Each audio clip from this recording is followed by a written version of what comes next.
Detail చూస్తే ఆంధ్రప్రదేశ్ రాష్ట్రంలో కొత్త జిల్లాల ఏర్పాటుపై తుది నోటిఫికేషన్ విడుదలైంది. మార్కాపురం, పోలవరం జిల్లాలు ఏర్పాటు చేస్తూ ప్రభుత్వం తుది నోటిఫికేషన్ జారీ చేసింది. రంపచోడవరం హెడ్ క్వార్టర్గా పోలవరం జిల్లా ఏర్పాటు చేస్తూ ఉత్తర్వులు జారీ అయ్యాయి. అలానే మార్కాపురం హెడ్ క్వార్టర్గా మార్కాపురం జిల్లా ఏర్పాటు చేస్తున్నట్లు ప్రభుత్వం ఉత్తర్వులు తెలిపింది. అలాగే బుధవారం నుంచి కొత్త జిల్లాల ఏర్పాటు అమల్లోకి తీసుకొస్తూ తుది ఉత్తర్వులు జారీ చేసింది.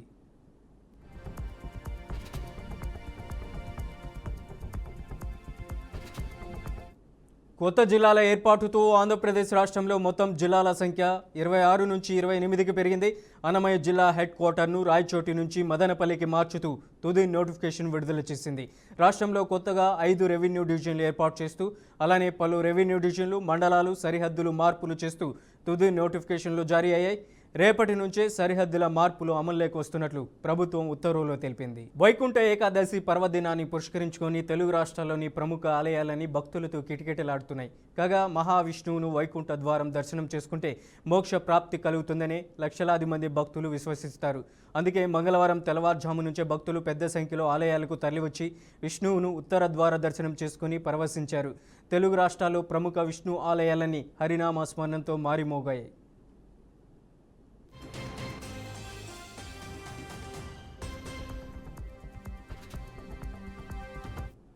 వైకుంఠ ఏకాదశి సందర్భంగా తిరుమల శ్రీవారిని పలువురు ప్రముఖులు దర్శించుకున్నారు. ఈ క్రమంలో తెలంగాణ సీఎం రేవంత్ రెడ్డి, స్పీకర్ గడ్డం ప్రసాద్, కేంద్ర మంత్రి Rammohan Naidu, AP speaker Ayyanna Patrudu, deputy speaker Raghurama Krishnam Raju, పలువురు మంత్రులు వైకుంఠ ద్వారం గుండా దర్శించుకున్నారు. సినీ రంగం నుంచి మెగాస్టార్ చిరంజీవి, సతీమణి సురేఖ, బాలకృష్ణ సతీమణి వసుంధర, నటుడు నారా రోహిత్ దంపతులు స్వామివారిని దర్శించుకొని ప్రత్యేక పూజలు నిర్వహించారు. వీఐపీల తాకిడి దృష్ట్యా టీటీడీ పటిష్ట ఏర్పాట్లు చేసింది. బీఆర్ఎస్ అధినేత మాజీ సీఎం కేసీఆర్ను కలవడం జీవితంలో మర్చిపోలేని క్షణంగా కార్యకర్తలు, అభిమానులు భావించారు. మంగళవారం హైదరాబాద్ నందినగర్లోని కేసీఆర్ నివాసానికి ఉదయం నుంచే నేతలు, కార్యకర్తలు, అభిమానులు భారీగా తరలివచ్చారు.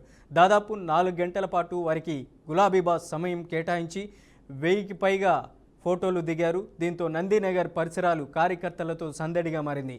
క్యూ కట్టి ఒక్కరికి ఆయన ఫోటోలు ఇచ్చి పోజులు ఇచ్చారు. కాగా కొంతమంది కార్యకర్తలు తమ అభిమాన నాయకుడిని కలవడంపై ఎమోషనల్ అయ్యారు.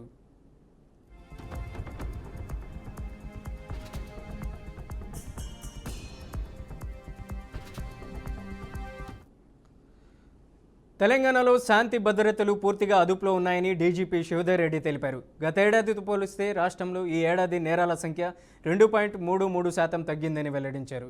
తెలంగాణ పోలీస్ వార్షిక నివేదిక 2025ను అధికారులతో కలిసి విడుదల చేసిన డీజీపీ శివధర్ రెడ్డి ఈ సందర్భంగా మాట్లాడారు.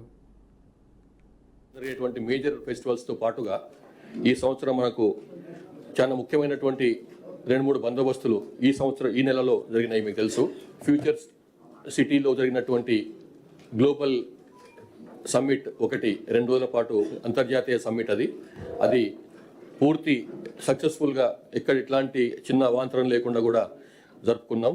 అది పోలీస్ డిపార్ట్మెంట్ అది సక్సెస్ఫుల్ కావడానికి పూర్తిగా కృషి చేసి దానికి సంబంధించినటువంటి ఏర్పాట్లు చేసింది. అట్లాగే రెండోది లయనల్ మెస్సీ ఈవెంట్ రాష్ట్రంలో హైదరాబాద్లో ఈ నెలలో అది కూడా ఈ నెలలోనే జరిగింది.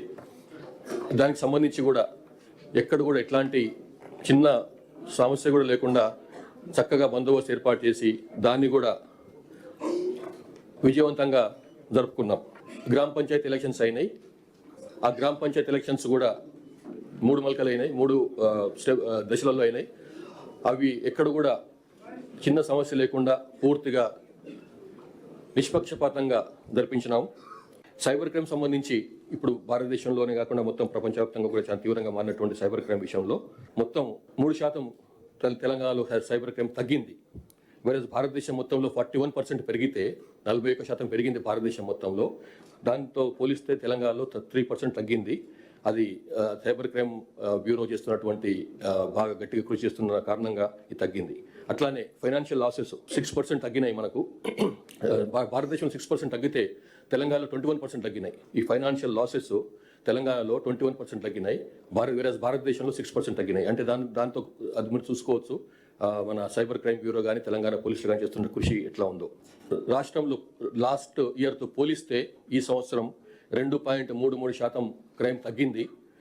లాస్ట్ ఇయర్ 2,34,000 కేసులు బుక్ అయితే ఈ సంవత్సరం 2,28,000 కేసులు బుక్ అయినాయి. దాంతో ఒక 3%, 2.33% క్రైమ్ తగ్గింది మన రాష్ట్రంలో, తెలంగాణలో లాస్ట్ ఇయర్తో పోలిస్తే. అట్లాగే ఐపీసీ కేసు సంబంధించి చూస్తే, అంటే ఇప్పుడు బిఎన్ఎస్ అంటున్నాం, ఆ కేసుల పరంగా చూస్తే 1,67,000 కేసులు ఈ సంవత్సరం రిపోర్ట్ అయినాయి. అది లాస్ట్ ఇయర్ 1,69,000 కేసులుగా ఉండే. సో అట్లా కూడా 1.5% తగ్గింది. 5.68% రోడ్ యాక్సిడెంట్స్ పెరిగినాయి 2025లో. 24తో పోలిస్తే రోడ్ యాక్సిడెంట్స్ సంఖ్య 5.68% పెరిగింది. కానీ మరణించిన వాళ్ళ సంఖ్య 557 తగ్గింది. అంటే సుమారు 8%, సుమారు 7.9 అంటే 8% నెంబర్ ఆఫ్ డెత్స్ తగ్గినాయి. రోడ్ యాక్సిడెంట్స్ సంఖ్యలు పెరిగినావు కానీ మరణాలు తగ్గినాయి. దానికి కారణం కొంత మనం బాగా ట్రైనింగ్ ఇస్తున్నాం. ఫస్ట్ ఎయిడ్లో లోకల్ ప్రజలకు ట్రైనింగ్ ఇస్తున్నాం. లోకల్ అక్కడ రోడ్ల మీద ఉండేటువంటి హోటల్ వాళ్ళకి కానీ, చిన్న చిన్న షాపుల వాళ్ళకి కానీ, అంటే వాళ్ళ దగ్గర వాళ్ళ ముందర ఏమైనా యాక్సిడెంట్ అయినప్పుడు ఏ రకంగా వాళ్ళని యాక్సిడెంట్ గురైన వాళ్ళను ఫస్ట్ ఎయిడ్ ఇవ్వాలన్న విషయంలో అట్లా ఆ ప్రాథమిక చికిత్స చేస్తున్నారు. కాబట్టి మనం 557 వాళ్ళని పీపుల్ని మరణం నుంచి కాపాడగలిగినాం. సో ఆ విధంగా 8% సుమారుగా మరణాలు తగ్గినాయి రోడ్ల మీద. మర్డర్స్, రాష్ట్రంలో అయినటువంటి మర్డర్స్ 8.76% తగ్గినాయి. లాస్ట్ ఇయర్తో పోలిస్తే 8.76% మర్డర్స్ తగ్గినాయి. రేప్ కేసులు 24తో పోలిస్తే 13.45% తగ్గినాయి. 13.5% తగ్గినాయి రేప్ కేసులు. మర్డర్ ఫర్ గెయిన్ కూడా 15.66% తగ్గినాయి లాస్ట్ ఇయర్తో పోలిస్తే. డకాయిటీస్ లాస్ట్ ఇయర్ 58 ఉంటే ఈ సంవత్సరం 72 అయినాయి. ఆ విధంగా అందులో పెరుగుదల ఉంది. డకాయిట్లు 24% పెరుగుదల ఉంది. సంఖ్య చిన్నదే. తర్వాత రాబరీస్లో చూస్తే 27% రాబరీస్ తగ్గినాయి. అంతకుముందు సంవత్సరంలో 703 రాబరీస్ అయితే 25లో 512 రాబరీస్ అయినాయి. ఆ విధంగా 27% రాబరీస్ తగ్గినాయి. థెఫ్ట్స్ తీసుకొస్తే మామూలు ఆర్డినరీ దొంగతనాలు, సాధారణ దొంగతనాల విషయాలకు వస్తే అంతకుముందు సంవత్సరంలో 19,480 ఉంటే ఈ సంవత్సరం 17,700 అయినాయి. అంటే -9.14%, 9.14% తగ్గినాయి దొంగతనాలు. కేంద్ర మంత్రి నితిన్ గడ్కరీకి మంత్రి కోమటిరెడ్డి వెంకటరెడ్డి లేఖ రాశారు. సంక్రాంతి సందర్భంగా హైదరాబాద్ విజయవాడ రహదారిపై టోల్ ఫీజు లేకుండా రవాణాకు అనుమతి ఇవ్వాలని లేఖలో పేర్కొన్నారు. జనవరి 9 నుంచి 14 వరకు హైదరాబాద్ నుంచి విజయవాడ టోల్ ఫీజు లేకుండా ప్రయాణానికి, అలాగే జనవరి 16 నుంచి 18 వరకు విజయవాడ హైదరాబాద్ ఉచిత ప్రయాణానికి అనుమతి ఇవ్వాలని మంత్రి కోమటిరెడ్డి వెంకటరెడ్డి కోరారు. అంతకుముందు రహదారులపై రద్దీ నియంత్రణకు చేపట్టాల్సిన చర్యలపై ఉన్నతాధికారులతో సచివాలయం వేదికగా కోమటిరెడ్డి సమీక్ష నిర్వహించారు. ఆంధ్రప్రదేశ్ ప్రభుత్వం నిర్మించి తలపెట్టిన బనకచెర్ల నల్లమల్ల సాగర్ ఏ ప్రాజెక్ట్ అయినా అందులో జరిగేది తెలంగాణ జల దోపిడీయేనని మాజీ మంత్రి బీఆర్ఎస్ ఎమ్మెల్యే హరీష్ రావు విమర్శించారు. నల్లమల్ల సాగర్ అక్రమ నిర్మాణానికి సూత్రధారి చంద్రబాబు, పాత్రధారి రేవంత్ రెడ్డి అని, కత్తి చంద్రబాబుదైనా పొడ్చేది మాత్రం రేవంత్ రెడ్డి అని ధ్వజమెత్తారు. ఏపీ ఇరిగేషన్ మంత్రి నిమ్మల రామానాయుడు కూడా బనకచెర్లపై చర్చ జరిగిందని, బనకచెర్ల ప్రాజెక్టు నిర్మాణానికి సుసాధ్యం చేసేందుకు కమిటీ ఏర్పాటైందని మీడియా ముఖంగా చెప్పారన్నారు. నిమ్మల రామానాయుడు గారు బయటకు వచ్చి ఏం చెప్పిండు? ఆంధ్రప్రదేశ్ నీళ్ల మంత్రి బనకచెర్ల మీద చర్చ జరిగిందని, గోదావరి బనకచెర్ల ప్రాజెక్టు ముందుకు పోవడానికి ఇరు రాష్ట్రాలు కలిసి కమిటీ వేసుకుంటున్నామని మీటింగ్లో నిర్ణయమైందని కూడా చెప్పిండు. ఏది? గోదావరి బనకచెర్ల ఇష్యూ పరిష్కారానికి ఇరు రాష్ట్రాలు అధికారులతో ఒక కమిటీ వేసి దీన్ని మేము పరిష్కారం చేసుకొని ముందుకు పోతాము అని చెప్పి ఆంధ్రప్రదేశ్ నీళ్ల మంత్రి కుండబద్దలు కొట్టినట్టు రేవంత్ బండారాన్ని బయటపెట్టిండు. రేవంత్ ముఖం నల్ల ముఖమైంది. చేసిన ద్రోహం బట్ట బయలైంది. సంకలజొచ్చి బనకచెర్లకు తల ఊపిండు. బయటకు వచ్చి ఇవన్నీ బయటకు వచ్చే వరకు లేలే నేను కమిటీకి ఒప్పుకోలే, కమిటీ అయ్యా అని బుకాయించిండు. కమిటీ అయ్యా అన్నాడు. కమిటీ అయ్యా అని బుకాయించిండు. ఇది ఎట్లుంటుందంటే కథ మనకు తెలియదేం కాదు. గతంలో గత చరిత్ర చూస్తే కూడా తెలంగాణ ఉద్యమకారుల మీదనే ఎవడ్రా జై తెలంగాణ అంటుండు అని ఉద్యమకారుల మీద తుపాకీ గురిపెట్టిన రేవంత్ రెడ్డి నా అంత తెలంగాణ ఉద్యమకారుడు లేడని మాట్లాడతాడు. అయితే ఈ నల్లమల్ల సాగరు మరి ఆంధ్రప్రదేశ్ అడ్డుకోవాలన్నా వద్దా? ఇంత జరుగుతుంటే ఈ ప్రభుత్వం ఏం చేస్తుంది? కుంభకర్ణుల్లాగా నిద్రపోతున్నట్టు నటిస్తుందా? తెలిసి కూడా తెలియనట్టు చేస్తుందా? ఇదంతా రాష్ట్ర ప్రభుత్వానికి తెలియకుండానే జరుగుతుందని అనుకోవాలనా?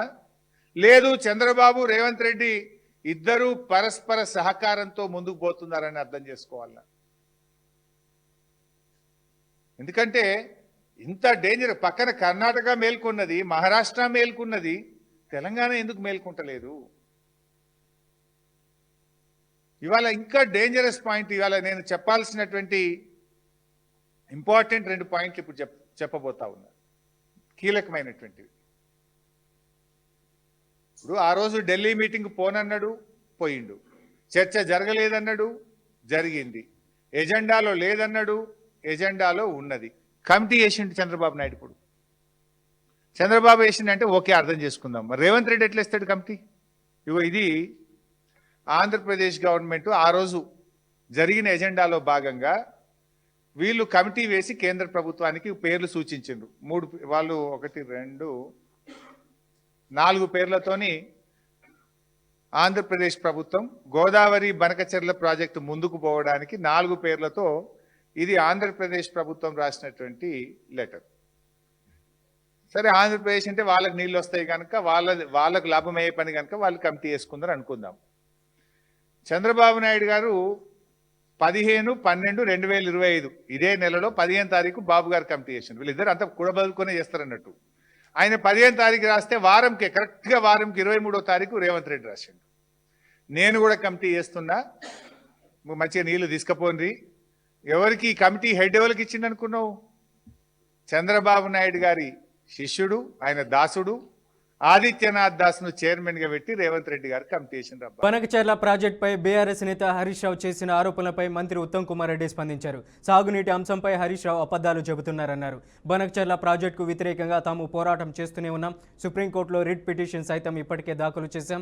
జనవరి 5వ తేదీన పిటిషన్ విచారణకు వస్తుందని మంత్రి ఉత్తమ్ కుమార్ రెడ్డి స్పష్టం చేశారు. అంతకుముందు హరీష్ రావు మాట్లాడుతూ బనకచెర్లతో తెలంగాణకు జరిగే అన్యాయాన్ని ముందుగానే పసిగట్టిన బీఆర్ఎస్ పార్టీ రణబేరి మోగించిందని తెలిపారు.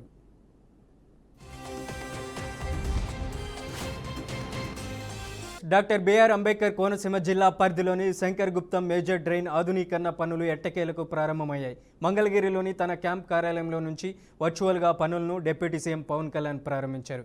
ఈ కార్యక్రమంలో జలవనరుల శాఖ మంత్రి నిమ్మల రామానాయుడు వర్చువల్గా పాల్గొనగా శంకరగుప్తంలో నిర్వహించిన ప్రత్యక్ష కార్యక్రమంలో రాజోలు ఎమ్మెల్యే దేవ వరప్రసాద్, జిల్లా కలెక్టర్తో పాటు జలవనరుల శాఖ అధికారులు పాల్గొన్నారు. హైదరాబాద్ నగరంలో సీక్రెట్ లేక్గా పేరుగాంచిన దుర్గం చెరువును కబ్జాల చెరువు నుంచి హైడ్రా విడిపిస్తుంది. మాదాపూర్లోని ఇనార్బిట్ మాల్ వైపు దుర్గం చెరువులో దాదాపు 5 ఎకరాల మేర ఉన్న కబ్జాలను హైడ్రా మంగళవారం తొలగించింది. మట్టితో నింపి వాహనాల పార్కింగ్ కోసం వినియోగించి ప్రతి నెల 50 లక్షల వరకు అద్దెలు వసూలు చేస్తున్న దందాకు హైడ్రా ఎట్టకేలకు చెక్ పెట్టింది.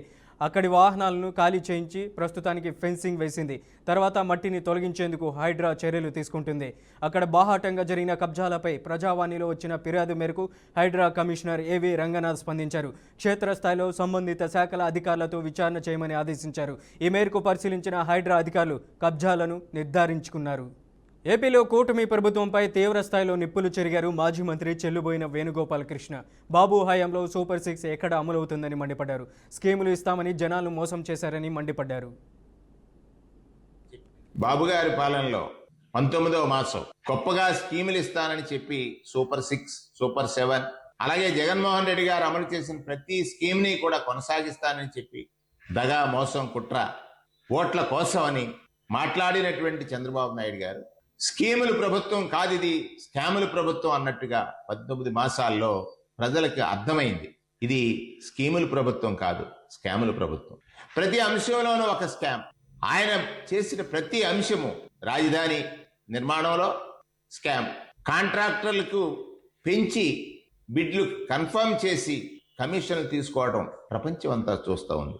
కంపెనీలకు స్థలాల కేటాయింపు పేరుతో 99 పైసలకి భూములు లీజుకిచ్చి కోట్లాది రూపాయల భూముల్ని తన వాళ్ళకి అప్పచెప్పడం ద్వారా తాను పొందుతున్నటువంటి లాభం గురించి ప్రజలు. బెజవాడలోని ఇంద్రకీలాద్రిపై కొలువైన శ్రీ కనకదుర్గమ్మ భక్తుల సౌకర్యార్థం ఆలయ అధికారులు పలు కీలక సంస్కరణలను అమలు చేశారు. దర్శనం, ప్రసాద పంపిణీ వ్యవస్థలో సమయం, ఆదా, పారదర్శకత, దుర్వినియోగ నియంత్రణ లక్ష్యంగా ఈ మార్పులు తీసుకొచ్చారు. ఇకపై 500 రూపాయల అంతరాలయ దర్శన టికెట్ తీసుకున్న భక్తులకు ఉచిత లడ్డును దర్శనానికి వెళ్లే ముందు టికెట్ స్కానింగ్ పాయింట్ వద్ద పంపిణీ చేయనున్నారు. అంటే దర్శనం పూర్తయ్యాక ప్రసాదం కోసం వేరే కౌంటర్ల వద్ద లైన్లో వేచి ఉండాల్సిన అవసరం ఉండదు. టికెట్ స్కాన్ అయిన వెంటనే భక్తుడికి లడ్డు చేతికి అందజేసి విధానంను ఆలయ బోర్డు అమలులోకి తీసుకొచ్చింది. తిరుపతి జిల్లా శ్రీకాళహస్తిలో కోఠా వినుత డ్రైవర్ రాయుడు హత్య కేసులో కీలక పరిణామం చోటు చేసుకుంది. ఈ కేసుకు సంబంధించి విచారణ నిమిత్తం తమిళనాడు, చెన్నై పోలీసుల బృందం శ్రీకాళహస్తికి చేరుకుంది. శ్రీకాళహస్తి ఆర్టీసీ బస్టాండ్ ప్రాంతంలో ఉన్న పేట బ్రదర్స్కు చెందిన షాపులో పేట చంద్ర, పేట చిరంజీవిని చెన్నై పోలీసులు తీసుకొని విచారించారు. అలాగే శ్రీకాళహస్తి ఆలయ ధర్మకర్తల మండలి అధ్యక్షుడు కొట్టే సాయి ప్రసాద్ను కూడా తదుపరి విచారణకు పిలువనున్నట్లు సమాచారం. ఈ పరిణామాలతో కోటా వినుత హత్య కేసు మరోసారి ప్రాధాన్యత సంతరించుకుంది. భారతదేశపు తదుపరి తరం ధృవ ఎన్జీ హెలికాప్టర్ను పౌర విమానయాన శాఖ మంత్రి రామ్మోహన్ నాయుడు బెంగళూరులో ప్రారంభించారు. హిందుస్థాన్ ఏరోనాటిక్స్ లిమిటెడ్ దీనిని అభివృద్ధి చేసింది. సివిల్ ఏవియేషన్ మార్కెట్ను లక్ష్యంగా చేసుకుని రూపొందించిన ఈ హెలికాప్టర్ ప్రస్తుతం ఉన్న ధృవ హెలికాప్టర్ల కంటే మెరుగైన సామర్థ్యాలను కలిగి ఉంటుందని అధికారులు తెలిపారు. హెలికాప్టర్ను ప్రారంభించిన అనంతరం అందులోని అధునాతన వ్యవస్థలు, సదుపాయాలను రామ్మోహన్ నాయుడు పరిశీలించారు. పశ్చిమ బెంగాల్లోని మమతా బెనర్జీ ప్రభుత్వంపై కేంద్ర హోంమంత్రి అమిత్ షా తీవ్రస్థాయిలో విరుచుపడ్డారు. రాష్ట్రంలో నెలకొన్న విపరీతమైన అవినీతి కారణంగా బెంగాల్ అభివృద్ధి కుంటుపడుతుందని విమర్శించారు. ప్రధాని మోదీ ప్రవేశపెట్టిన అనేక సంక్షేమ పథకాలు ఇక్కడి టోల్ సిండికేట్ను బలైపోతున్నాయని ఆవేదన వ్యక్తం చేశారు. గత 14 ఏళ్లుగా పశ్చిమ బెంగాల్ పేరు చెప్పగానే భయం, అవినీతి మాత్రమే గుర్తుకొస్తున్నాయని, ఇది రాష్ట్ర అస్తిత్వాన్ని దెబ్బతీస్తుందని అమిత్ షా ధ్వజమెత్తారు. पूरे बंगाल का विकास एक प्रकार से थम गया है। मोदी जी की सारी लाभकारी योजनाएं जो पूरे देश में गरीबी का उन्मूलन कर रही है, यहां पर टोल सिंडिकेट के भेंट चढ़ चुकी हैं और हर योजना डेड एंड पर पहुंच चुकी है। 14 सालों से भय और भ्रष्टाचार ये बंगाल का पहचान बना हुआ है। बीजेपी सरकार का संकल्प 15 अप्रैल 2026 के बाद जब भाजपा सरकार बनेगी, बंग गौरव, बंग संस्कृति, उसके पुनर्जागरण की हम फिर से शुरुआत करेंगे। और विवेकानंद जी, बंकिम बाबू और गुरुवर टैगोर और श्यामा प्रसाद मुखर्जी के स्वप्न का बंगाल बनाने का हम फिर से एक बार కోలీవుడ్ స్టార్ హీరో సూర్య తన అభిమానులతో ఎల్లప్పుడూ టచ్లో ఉంటారు. తాజాగా ఓ అభిమానికి ఆయన ఇచ్చిన సడన్ సర్ప్రైజ్ అభిమానులతో పాటు సినీ ప్రేమికులందరినీ ఆకట్టుకుంటుంది. తన పెళ్లికి హాజరు కావాలని ఓ అభిమాని తన కోరికను సూర్యకు చెప్పగా ఆ కోరికను నిజం చేస్తూ సూర్య స్వయంగా ఆమె వివాహానికి హాజరై గ్రేట్ సర్ప్రైజ్ ఇచ్చారు. అయితే తన మ్యారేజ్కు హాజరైన సూర్యను చూసిన వధువు రియాక్షన్ ప్రస్తుతం సోషల్ మీడియాలో వైరల్గా మారింది. అయితే సూర్యను చూసిన వధువు ఆనందానికి హద్దులు లేకుండా పోయాయి. ఆయనతో కలిసి ఫోటోలు దిగుతూ ఆ క్షణాన్ని జీవితాంతం గుర్తుండిపోయే మధుర జ్ఞాపకంగా మార్చుకున్నారు ఆ వధువు. ఇదిలా ఉంటే సూర్య చూపిన తన మంచి మనసుకు అభిమానులు, నెటిజన్లు ప్రశంసల జల్లు కురిపిస్తున్నారు. ఇప్పటికే పలుమార్లు ఇలాంటి సర్ప్రైజ్లతో తన అభిమానుల మనసులు గెలుచుకున్న సూర్య మరోసారి తన మంచి మనసుతో అందరి మన్ననలు అందుకున్నారు.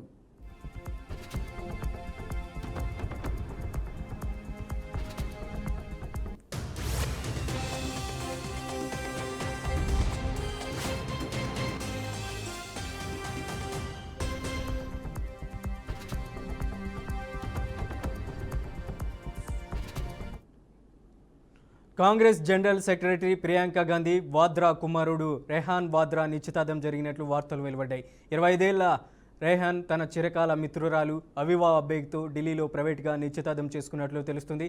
ఇద్దరు గత 7 ఏళ్లుగా ప్రేమలో ఉండగా రెహాన్ ప్రపోజ్ చేయగా అవివావా అంగీకరించారు. ఈ వివాహానికి గాంధీ వాద్రా కుటుంబంతో పాటు అవివావా కుటుంబం కూడా సంపూర్ణ అంగీకారం తెలిపినట్లు సమాచారం. ఈ విషయాన్ని పలు మీడియా సంస్థలు నిర్ధారించాయి.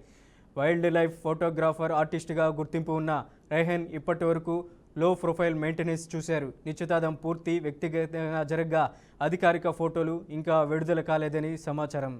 ఉత్తరాఖండ్లోని అల్మోరా జిల్లాలో మంగళవారం ఉదయం ఘోర రోడ్డు ప్రమాదం జరిగింది. ద్వార్హత్ నుంచి రామ్నగర్ వెళ్తున్న బస్సు మలుపు వద్ద అదుపు తప్పి పాతాళం లాంటి 100 అడుగుల లోయకి దూసుకెళ్లింది. ఈ భీకర ప్రమాదంలో 7గురు అక్కడికక్కడే ప్రాణాలు కోల్పోగా మరో 12 మంది మృత్యువుతో పోరాడుతున్నారు. లోయలోని బురద, లోతైన ప్రదేశం కారణంగా సహాయక చర్యలు సవాలుగా మారిన పోలీసులు, ఎస్డీఆర్ఎఫ్ సిబ్బంది ప్రాణాలకు తెగించి క్షతగాతులను బయటకు తీశారు. ప్రమాద తీవ్రతను బట్టి మృతుల సంఖ్య ఇంకా పెరిగే అవకాశం ఉందని అధికారులు ఆందోళన వ్యక్తం చేస్తున్నారు. దేశ రాజధాని ఢిల్లీలోని వీఐపీ 89 జోన్లో గగనతల భద్రతకు కేంద్ర ప్రభుత్వం మరో సంచలన నిర్ణయం తీసుకుంది. దేశీయ సమీకృత ఎయిర్ డిఫెన్స్ వెపన్ సిస్టమ్ కొనుగోలుకు గ్రీన్ సిగ్నల్ ఇచ్చింది. అక్షరాల దాని విలువ 5,181 కోట్లని ఇండియన్ ఎయిర్ ఫోర్స్ అధికారులు వెల్లడించారు. దేశ రాజధాని పరిధిలో 30 కిలోమీటర్ల రేడియస్ పరిధిలో శత్రు దేశాలు మిసైల్ దాడికి దిగితే ఈ ఎయిర్ డిఫెన్స్ వెపన్ సిస్టమ్ సమర్థవంతంగా అడ్డుకోగలదని ఐఏఎఫ్ అధికారులు పేర్కొన్నారు. బంగ్లాదేశ్లో హిందువులపై దాడులు ఆగడం లేదు. 2 వారాల వ్యవధిలో మరో హిందూ యువకుడు హత్యకు గురయ్యాడు. భజేంద్ర బిశ్వాస్ అనే హిందూ యువకుడిని నుమాన్ మియా అనే దుండగుడు కాల్చి చంపిన ఘటన కలకలం రేపింది. 2 వారాల వ్యవధిలో ఇది 3వ మర్డర్ కావడం సంచలనంగా మారింది. అయితే నిందితుడు నుమాన్ మియాను స్థానిక పోలీసులు అరెస్ట్ చేసినట్లు సమాచారం.